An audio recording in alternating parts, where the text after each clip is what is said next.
Hello everyone, welcome back to our channel Radha Krishnan academy and I am Abha Dubey.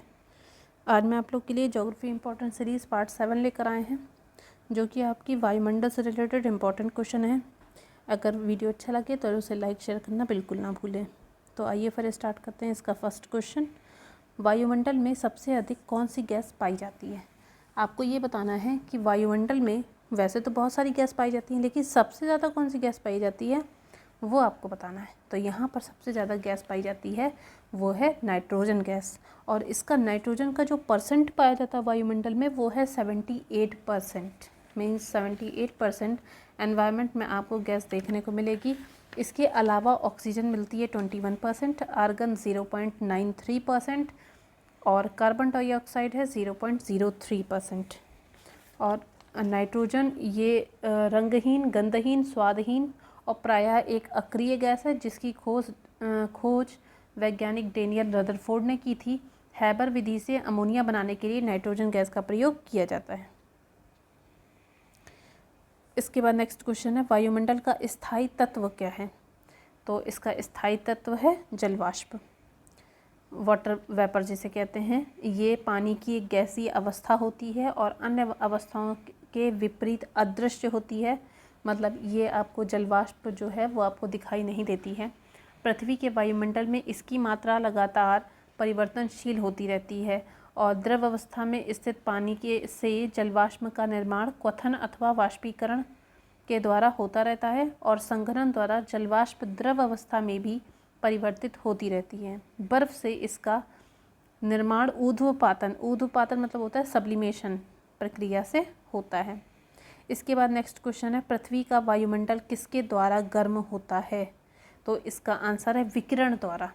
विकिरण द्वारा पृथ्वी का वायुमंडल गर्म होता रहता है। ठीक है। इसके बाद है वायुमंडल, मंडम लिखा हुआ है, मंडल होगा। वायुमंडल में कौन सी अक्रिय गैस सबसे अधिक होती है? तो वायुमंडल में जो अक्रिय गैस होती हैं वो लाइन से अगर आप लोग याद रखेंगे तो होती है कि आर्गन, क्रिप्टॉन, ज़ेनॉन, रेडॉन, ऐसे मतलब नियॉन से स्टार्ट होता है। Neon, argon, krypton, xenon, radon. ठीक है। और यहाँ पर जो सबसे अधिक पाई जाती है वायुमंडल में वो है आर्गन गैस, क्योंकि ये एक निष्क्रिय गैस है और नाइट्रोजन और ऑक्सीजन के बाद यह पृथ्वी के वायुमंडल की तीसरी सबसे ज़्यादा अधिक मात्रा में पाई जाने वाली गैस है। और आर्गन को वायु से प्रभाजी आसवन, इसका मतलब हो गया फ्रैक्शनल डिस्टिलेशन की प्रक्रिया द्वारा अलग किया जाता है और बिजली के बल्ब आदि में सर्वाधिक इसका प्रयोग किया जाता है। इसके बाद नेक्स्ट क्वेश्चन है, कौन सी गैस ग्रीन हाउस इफ़ेक्ट के लिए उत्तरदायी है? ग्रीन हाउस इफ़ेक्ट मतलब हो गया जो ग्रीन हाउस प्रभाव होता है उसके लिए उत्तरदायी है। तो सीधी बात है, इसके लिए आपकी सिर्फ एक ही गैस उत्तरदायी होती है, वो होती है कार्बन डाइऑक्साइड। और कार्बन डाइऑक्साइड ये रंगहीन और गंधहीन गैस है जो पृथ्वी पर जीवन के लिए अत्यंत आवश्यक है, क्योंकि पेड़ पौधे ऑक्सीजन ऑक्सीजन लेते हैं और ऑक्सीजन छोड़ते हैं और कार्बन डाइऑक्साइड लेते हैं, और मनुष्य जो हैं वो ऑक्सीजन लेते हैं और कार्बन डाइऑक्साइड छोड़ते हैं, जिसकी वजह से ये प्रोसेस आपस में साथ साथ चलता रहता है। और धरती पर यह प्राकृतिक रूप से पाई जाती है। कार्बन और हाइड्रोजन के यौगिकों से हाइड्रोकार्बन का निर्माण होता है, और इसको ही हम कार्बन और हाइड्रोजन का जो मिक्सचर बनता है, यौगिक बनता है, उसे हम लोग हाइड्रोकार्बन कहते हैं। पृथ्वी की जितने भी सजीव हैं, जैसे कि आपको मैंने बताया, जितने भी लिविंग थिंग्स होते हैं वो सारे कार्बन डाइऑक्साइड त्यागते हैं, और पेड़ पौधे जो होते हैं वो प्रकाश संश्लेषण की क्रिया में गैस लेते हैं तथा कार्बोहाइड्रेट बनाते हैं। ठीक है। और रही बात ग्रीन हाउस इफ़ेक्ट की, तो ग्रीन हाउस इफ़ेक्ट एक ऐसी नेचुरल प्रक्रिया होती है जिसके द्वारा किसी ग्रह या उपग्रह के वातावरण में मौजूद कुछ गैसें वातावरण के तापमान को अपेक्षाकृत अधिक बनाने में मदद करती हैं। इन ग्रीन हाउस इफ़ेक्ट में कार्बन डाइऑक्साइड, जलवाष्प, मीथेन आदि शामिल होती हैं, लेकिन अगर हम ये कहेंगे कि सबसे ज़्यादा कौन सी गैस पाई जाती है तो वो है आपकी कार्बन डाइऑक्साइड। इसके बाद नेक्स्ट क्वेश्चन है, सूर्य की तीव्र किरणों से झुलसने में कौन सी गैस हमारी रक्षा करती है? तो ये आपकी बचाती है, आपको ओजोन बचाती है, क्योंकि ओजोन जो है उसका जो फार्मूला होता है वो होता है मॉलिक्यूलर फार्मूला O3, इसका मतलब हुआ ऑक्सीजन के 3 अणुओं से ओजोन का निर्माण होता है और ये वायुमंडल में बहुत कम मात्रा में लगभग 0.02% ही पाई जाती है। यह तीखे गंध वाली अत्यंत विषैली गैस होती है। यह ऑक्सीजन का एक अपर रूप है। अपर रूप इसलिए है क्योंकि इसमें सिर्फ ऑक्सीजन ही कंटेन होती है, which is contain with 3 molecules.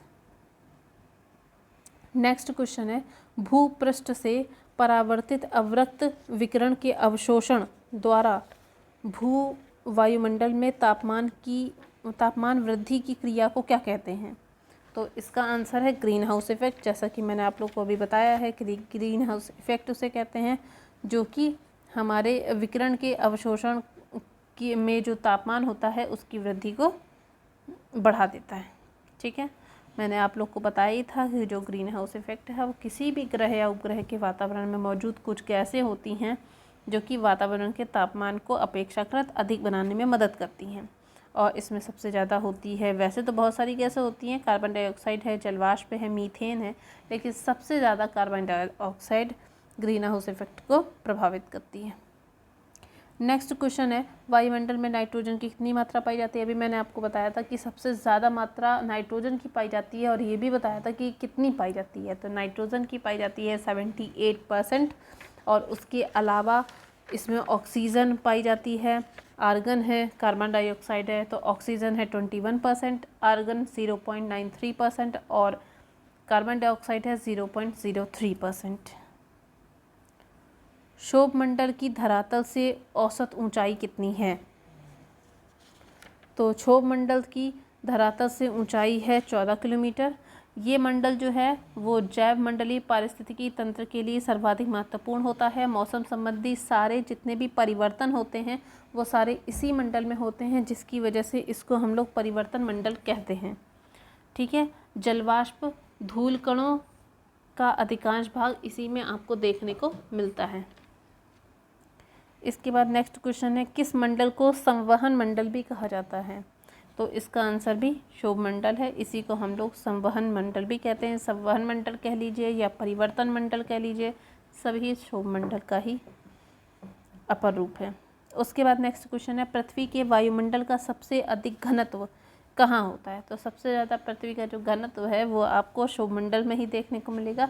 जब आप उसका फिगर देखेंगे तो आप देखेंगे कि सबसे ज़्यादा क्षोभमंडल पाया जाता है, उसके बाद में धीरे धीरे जो उनका विस्तार है वो कम होता चला जाता है। नेक्स्ट क्वेश्चन है, वायुमंडल में दैनिक मौसम परिवर्तन किसके कारण होते हैं? अभी भी मैंने आप लोग को बताया कि जितने भी मौसम संबंधी परिवर्तन होते हैं उसे हम लोग क्षोभमंडल कहते हैं और क्षोभमंडल में परिवर्तन होने के कारण ही इसे हम परिवर्तन मंडल भी कहते हैं। तो यहाँ पे पूछा ही गया है कि दैनिक मौसम परिवर्तन किसके कारण होते हैं, तो इसका भी आंसर आपका क्षोभमंडल हो जाएगा। नेक्स्ट क्वेश्चन है, ओजोन परत कहाँ स्थित है? तो ओजोन परत आपकी होती है समताप मंडल में उपस्थित होती है और समताप मंडल को इसीलिए ओजोन मंडल भी कहा जाता है क्योंकि यहाँ पर ओजोन की मात्रा सबसे अधिक पाई जाती है। समताप मंडल में ओजोन परत का क्या कार्य है? तो समताप मंडल में ओजोन का काम होता है भूतल पर पराबैंगनी विकिरण पात को रोकना। मतलब जो पृथ्वी पर, मतलब जो ज़मीन पर जो पराबैंगनी रेडिएशन सारे होते हैं इसको रोकना ही ओजोन का काम होता है। इसीलिए ओजोन को ये माना जाता है कि वो हम लोग को सुरक्षित रख सकती है। नेक्स्ट क्वेश्चन है, दीर्घ रेडियो तरंग पृथ्वी के किस भाग से परावर्तित होती है? तो दीर्घ रेडियो तरंग आपकी आयन मंडल से परिवर्तित होती है और आयन मंडल के बारे में आपको कुछ और इन्फॉर्मेशन हम दे देते हैं जो कि आप लोगों के लिए काफ़ी इम्पोर्टेंट होगा। इस मंडल में ऊंचाई के साथ तापमान में भी तेज़ी से वृद्धि होती है और इसमें विद्युत आवेशित कणों की अधिकता होती है जिन्हें आयन कहा जाता है। इन्हीं की अधिकता के कारण इस मंडल का नाम आयन मंडल है।